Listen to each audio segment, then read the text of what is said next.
Are you interested in learning how to do massive passive cash flow? In this video, we're gonna discuss the 5 things that you must know to get started building passive income through multifamily real estate. If you haven't subscribed already, click the subscribe button and ring the bell so that you get alerted every week when we drop a new video. Passive cash flow. You read about it, you hear about it, you maybe even dream about it. But is it real and can it really be done? It absolutely can. It all starts though with deciding what exactly you want. Is it small multifamily? Apartments? Is it stabilized? Is it value add? So let's go ahead and start off with, how do you define a small multifamily or apartments? Well, it's pretty simple. Small multifamily is anything from 2 to 4 units, and then apartments is anything 5 units or higher. And then on small multi, it's considered residential. It's the closest thing that you can get to buying a single family home. And then apartments, well, that's commercial. And how are you gonna pick which one you wanna go after? That literally depends on your personality type. I'm a shark, I'm going for apartments. What are you going for? Well, if I'm brand new, I'm probably starting with 2 to 4 units because I'm a little bit more of a nervous investor. Right? Could we be any more? Hey, I feel like Chandler. Look at me! I'm Chandler. Could I be wearing any more clothes? Could I be any more different? Oh, okay, so the way it breaks down is Jen actually has a pretty high risk tolerance, right? She's like, let's go get it, we're going for it, like go big. And I'm like, whoa. I mean, that's all great, that's all good. Let's crunch some numbers, let's dot some I's, let's cross some T's, and I don't know, maybe we don't go so big, let's start small. So your personality is gonna drive a lot where you're comfortable. That's kind of the litmus test, right? Just the important thing is just to get started where it makes sense for you, but also like what makes you excited. So if I was like, oh, let's say we're brand new investors and I'm like, hey, Jen, like, why don't we like go for it and like buy a duplex? A role play? Let's go! Where's the checkbook?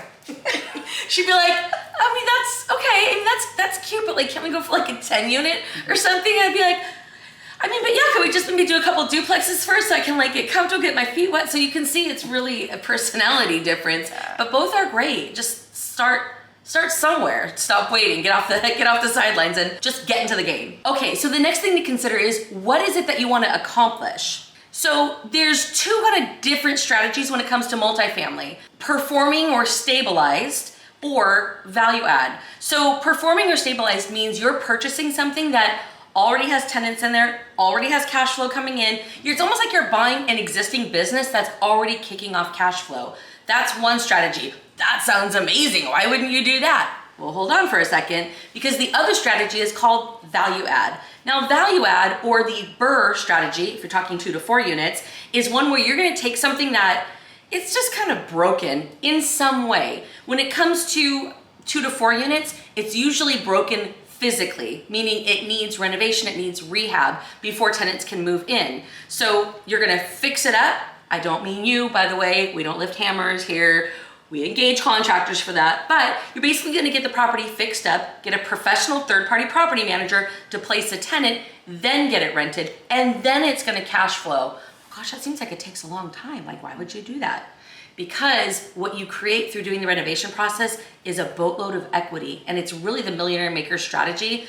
It's harder, it takes longer, it's not for everyone, but if you're willing to engage and do the BRRRR strategy and do the renovation, you're gonna get to have the benefit of all the equity that's created from those efforts. Now, on the apartment side, we call it value add. So how can an apartment building be broken? Well, it could be broken physically, just like a duplex doing the BRRRR strategy. But more often than not, an apartment building's big opportunity is often, maybe some rehab, but it's usually related to the operations of the property. And it's because apartment buildings are valued based on their performance, based on something called net operating income. And if you could raise up that net operating income, it massively increases the value of the property. So the great thing about apartments and why we love this strategy for them is you can make repairs so that you can then raise the rents, because more people are willing to put out higher money because they have a nice place to live. And you can decrease expenses. You can improve the facade of the building. You can increase the effectiveness of your operating team. Anything that you can do to increase your bottom line profit increases the value of the building. Now that is the super millionaire maker. Not everybody's ready to jump into apartments right away, and that's fine. You're gonna get great experience starting with 2 to 4 units if you're not quite ready, And then when you're ready to jump into apartments, you already got some reps down and you're ready to step in and learn something new, but also with a little history behind you. Even like 2 to 4 units versus apartments, like which one are you gonna do? It depends on your personality. This is the same thing. Which suits your personality better? Are you like, oh my God, I don't even wanna go through all of that? Cool, you don't have to. That's the beautiful thing. You could buy something that's already performing. It's stabilized. And if you're like, I mean, that's great, but I really wanna go make the big money and I'm willing to go through the headaches of dealing with contractors and turning a building around. I'm willing to go through that to make a lot more, then that's gonna suit your personality. Stabilized takes a lot less time. Value add and BRRRR take a lot more time. So you're just matching up the type of property and the strategy to what do you want? What's gonna get you in the game faster and what's gonna make it exciting for you and help you grow? So for those of you out there that are like, but I wanna do both of them. Cool for you. Right. So here's my strategy on what I would recommend. If I could go back in time and do it all over again from jump, this is what I would do. I would look at how can I get into a stabilized first so that I get the cash flow on day one, and then go after a value add so that I feel a little bit more comfortable that I've already booked a win on this one, and now I can go after a value add. And I already got this one paid for. Cash flowing, it's bringing me some cash. Now it helps me. So you can have a both and strategy as well. You might have a 9 to 5. Most of our students do. I know I did when I started, and I know Stacy did too. So the first thing that you need to start focusing on is how much do I need to make cash flow? How much do I need to make to replace my current job? And you look at that number and you figure out, well, this is what I need to replace my current income that will cover all of my bills. And then the next step is figure out what cash flow do I need that will give me what I want, right? The time freedom, location freedom, all the freedoms. Those numbers right there are gonna tell you, okay, this is my ramp up strategy or how I can get in the game, my entrance strategy, right? And in order to do that, you've got to figure out, okay, how many units do I need in order to accomplish that cash flow number so that I can leave the 9 to 5 and get in this game as a full-time investor. If you're liking this video so far, make sure you hit that like button. That one, right there. That one. We find from just looking at all the people that we've trained over the years is that more people are comfortable like getting into something that's gonna produce real cash flow, and it's gonna get them some equity, and it's gonna get them more comfortable with, like, what does that entire process look like? Because it's one thing for us to teach them, like, this is what it looks like, and it's all theory, but then when you go to close your first deal, you're like, oh, okay, I get it, and you get it at a different level. So I think a lot of people like and feel more comfortable when they can go through that process on something smaller and in their minds hedge their risk. Because apartments aren't more risky than 2 to 4 units. There's just more units, but it's just a comfort level. Are you leaning towards 2 to 4 units or are you leaning towards apartments? And let us know if you have any concerns on, oh my God, it's like a game of double dutch. I don't know which one to pick. Leave a comment below and we'll help coach you through that. Okay, so now that we told them, you gotta find the cash flow to replace the job and then bring in the cash flow you need for all the things you want, but you gotta know how many units to get. That begs the question. Yeah, how do they base it? How do you base what cash flow per door based on a 2 to 4 or an apartment?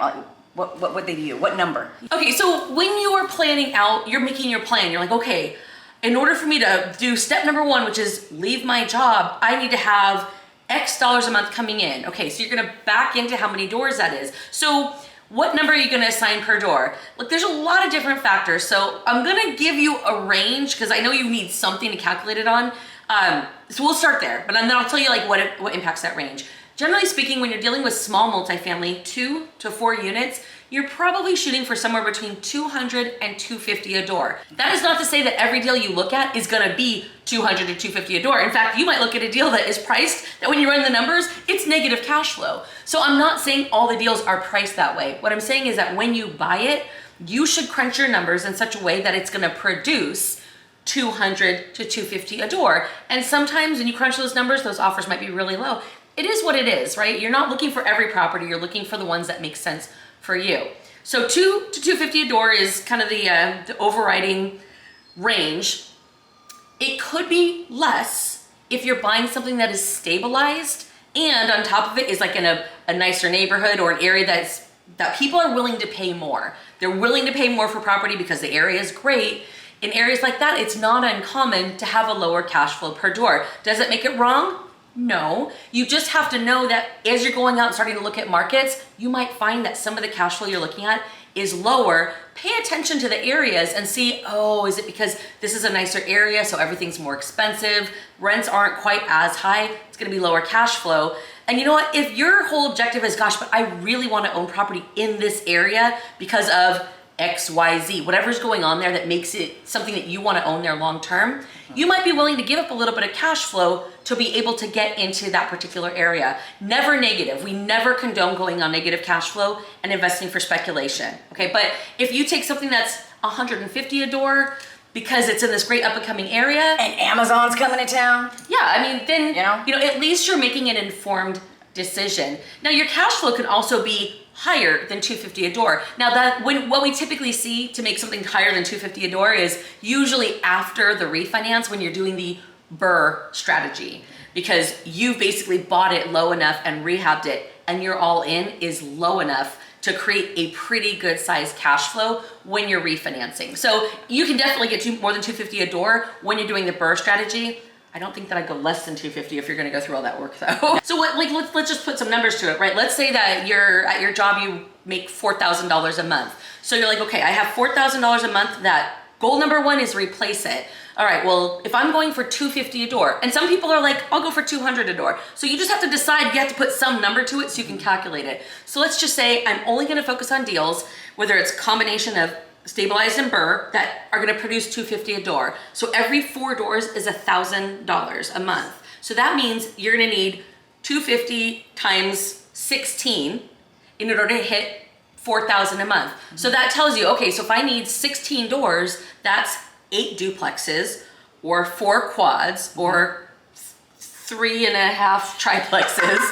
3.5. No, anyway, you get the point, right? So you want to go figure out what that end number is that would have you leave your job and just work backwards to what type of property and how many of them, and just hit one at a time. You're not trying to retire in 5 minutes. This is long-term strategy, and you'll be surprised at how quickly it goes once you get that first one knocked out. Yeah, you can literally, if you went for 4 quads at 16 doors in a year, you could do 1 per quarter and you could be set, right? And then the following year, you can up your game, maybe do some apartments at that point in time, and then add even more cash flow. And now you really have got freedom because you can actually leave the rat race and then actually have the things that you need to enjoy what you want in life. So it's not a quick burn, but in 18 months, your life could be significantly different. So on cash flow for apartments, you really, it's about $100 a door, right? So cash flow on a stabilized performing apartment, about $100 a door. You don't really see more than 150, and that's if you're doing a value add. One of our students got, Amalia, a 180 a door? Yeah, that's what she's projecting. She's in the middle of a value add, doing the construction and everything right now, and after everything is done, that's the projection. Yeah. It's 24 doors right at 180, so it's economy scaling. Scale, yeah. Right? I wouldn't plan on more or make an offer for more than 100 per door. That's what I would bank on, and then try to negotiate from there to increase that cash flow per door. If you do want to get into multifamily real estate investing, but you're not sure what's the first step, the second, or the third, you can click the link in the description below, and a member of our team will hop on the phone with you and talk about your goals, your resources, and how we can hold your hand and get you to where you want to be. The other thing we want to tell you is that we have a free Facebook group. It's called Multifamily Real Estate Investing. So if you want to be around people that are like you, on the journey, looking to learn, come join us in that Facebook group. We do tons of free education and content there. And every week, Jen and I make ourselves available for a question and answer session. It's live, it's in Zoom, we're face to face. You gotta come to the Facebook group, register, go to events, and then we'll see you there. But any questions you have about real estate, we're there to answer them for you.